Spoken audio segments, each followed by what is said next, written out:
poverty, and even sexual abuse by your loved ones. The issue is not stay there, but to overcome all obstacles and show that with the love of God, your husband, and your family, you can succeed. Love is the answer, God is the cure, reveals from a very sincere and honest position Amy Cabo's life, a warrior who didn't give up and achieved the dream of her life. You can get to know more about her and her story on www.godisthecure.com or buying her book on Amazon.com. And now we continue with Amy Cabo and The Cure on 880 The Biz.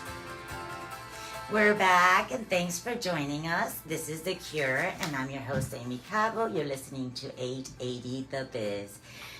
This show deals, if you're just listening, this show deals basically with trauma or anything that you may be suffering from, and different testimonials and different ideas of how to overcome it and how to help ourselves. And today we have a special guest. Of course, we always have Boris, but today we have a special guest, as we try to have a special guest. I love these ideas that come to the table. And it's Jody. Jody, thank you for staying with us. And we were talking about these tests that you also do on the computer besides being a life coach and giving them advice. Can you please tell us, for those who might be interested in knowing a little bit more about themselves, or those who might want to learn how to live above the line? Like, I discovered how to avoid excuses. I know never to use an excuse, because if I really, really, really think about it, there's something I could have done better. Right? Thank you, Amy. Yep. And so, just real quickly, we are a business coaching firm, and people often ask me, do you do life coaching? And the answer is yes and no, because we focus on business coaching. However, does your business impact your life personally? You bet. And does your personal life impact your business? You bet. So the bulk of the time we're working with someone, it's on the business, on cash flow, on marketing and team and so on. However, from time to time, things will come up in the personal realm, and of course we have to deal with them. So when we start out with a client, I wouldn't dream of working with that client unless I know their profiles, because I might be taking you to Paris, meanwhile you need to go to Rio de Janeiro. And if I'm not there, then you're going to go back to the way that you normally operated. But if we're working towards taking you where you will naturally excel and do well, then we get the best possible outcome. So that's how we use the profiles, and also, recruitment and so on. Yes, it's super important to know what our natural talents are so that we can thrive out in the world and be the biggest contribution we can be. So you can reach us at Action, ACTION, Coach, COACH, Team, TEAM, and Sage, SAGE, so actioncoachteamsage.com. That's our site. The phone number to call in is 305-285-9264, and my extension is 301. That's 305-264. Did I say that? I said that wrong. I'm sorry. 305-285-9264. And my extension is 301. And then, also we're on Facebook and LinkedIn and, and all of the usual social media platforms. So, yeah, that's how you can find us. Thank you, Jody. I think it's very important to try to live your life like that, because ownership is such a beautiful thing. When somebody says, I understand, I'm going to work on that, or says, I'm sorry, it's just so beautiful to be humble. Humility was the greatest lesson in life for me. But the way that you can get to a better place, to even want to improve, I believe, is just to pray. Prayer does amazing things. I learned to be more tolerant.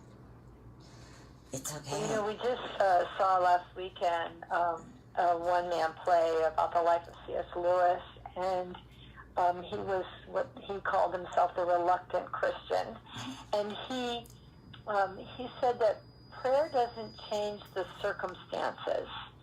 Prayer changes us so that we can see our circumstances differently and then take appropriate actions. That is so true, because I learned to be tolerant than I needed to. I have a brain-injured adult. I had a brain-injured adult living with me. I had to learn to be tolerant with my husband, even though I wanted to burst out in anger many times because of my PTSD. I learned to be forgiving even of myself, which was the hardest thing for me. And I learned to be understanding. Compassionate was easy, but understanding, always by putting myself in the other person's shoes.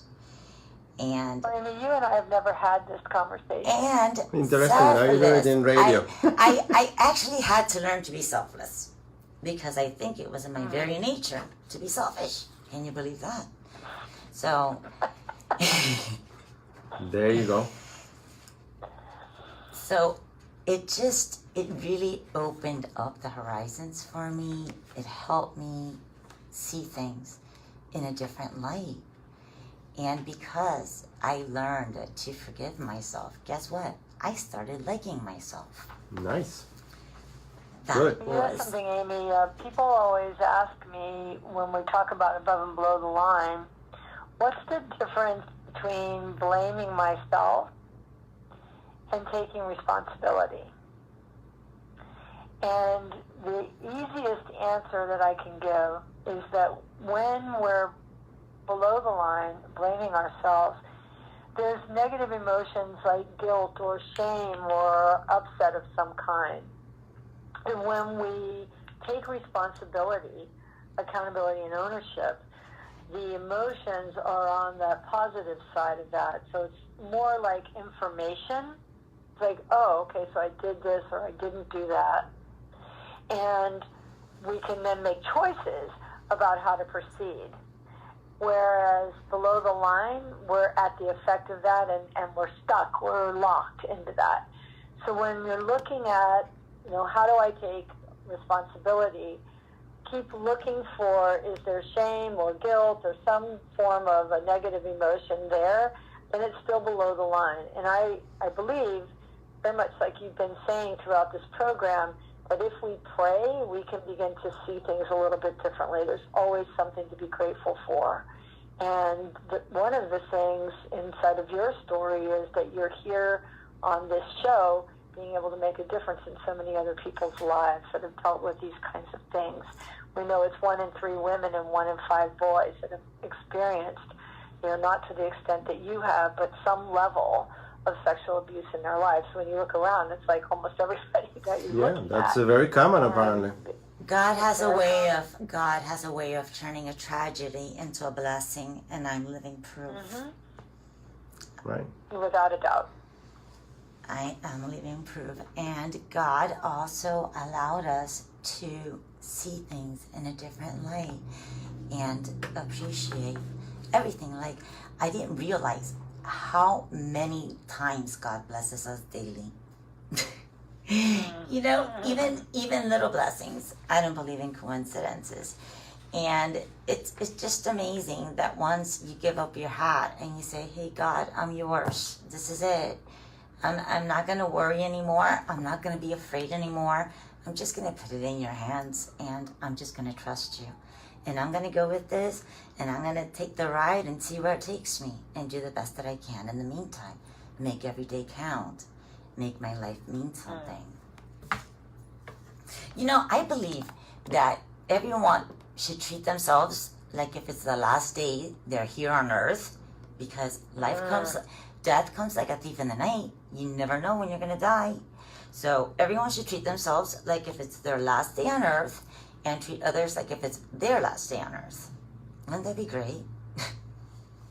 Imagine if all the people... It's wonderful. And having been an emergency room nurse, and Boris, I know you as a physician, I've seen many times where an unexpected death happened, whether it was from an accident or an aneurysm or some other form of physical trauma, and we don't know. We never know. Yeah, you never. That's You know, the thing. like I said, nobody's exempt from suffering. It doesn't matter how much money you have, how successful you are, where you come from. Nobody's exempt from suffering, and nobody's exempt from death. Those are definitely two guarantees. So, But coaching is very important and, in life. and here's another theory that I have. I Yeah. believe that all negative thoughts and all negative actions come from the devil, and praying keeps the devil away. True, true, true. Because not only that, Prayer because keeps the devil away. There you go. It's kind of the apple. you know, It's related my to the apple. circumstances didn't change, but I no longer fell for it. It no longer affected me. I no longer got angry about it. I understood it better. That's what prayer does. But guys, I can't believe we've actually finished another show. And Jody, it's been so wonderful having you with us. And thank you, Boris. You Great guys being with have you. been great. I love the fact that we're all working together to help one another. And I just want to let you know, if you're tuning in, we are live every Friday at 2 o'clock. This is The Cure, and I'm your host, Amy Cavell. Yeah. Thank you, Jody. Thank you. I'm giving everything I got. God knows I 1 minute short.